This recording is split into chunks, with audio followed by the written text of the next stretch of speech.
Digital marketing future છે 2010, digital marketing future છે 2015, digital marketing future છે 2020. અરે બોસ, ડિજિટલ માર્કેટિંગ જ ફ્યુચર છે 2025.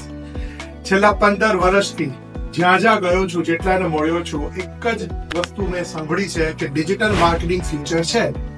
ડિજિટલ માર્કેટિંગ ફ્યુચર છે, પણ ડિજિટલ માર્કેટિંગ વર્તમાન પણ છે. ડિજિટલ માર્કેટિંગ ભૂતકાળ પણ હતું જ. શું બદલાયું છે? ટેકનોલોજી બદલાય છે, ડિજિટલ માર્કેટિંગ ઇવોલ્વ થાય છે, પણ કઈ વસ્તુ છે જે હંમેશા માટે રહેશે? કોઈ પણ બિઝનેસને અગર ગ્રો કરવું હોય તો ડિજિટલ માર્કેટિંગ માટે શું કરવું જોઈએ? શું ફક્ત સોશિયલ મીડિયા પર પોસ્ટ લખવાથી, કન્ટેન્ટ કરવાથી ડિજિટલ માર્કેટિંગ થઈ જશે?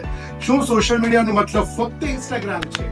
શું ડિજિટલ આટલું ઇઝી છે કે દરેક વ્યક્તિ ડિજિટલ માર્કેટિંગની વાત કરી રહ્યું છે? શું એમાં ટેકનિકલ એસ્પેક્ટનો કોઈ રોલ નથી? ડેટાનો કોઈ રોલ જ નથી? આવા ઘણા બધા પ્રશ્નો છે, જે પ્રશ્નોના ઉત્તર લઈને હું તમારી સમક્ષ આવી રહ્યો છું ગુજ્જુ હેલ્ધી પોડકાસ્ટ પર. ગુજ્જુ હેલ્ધી પોડકાસ્ટ ફોલો કરો અને ધ્યાન રાખજો, મારો પોડકાસ્ટ ચૂકી ન જવાય.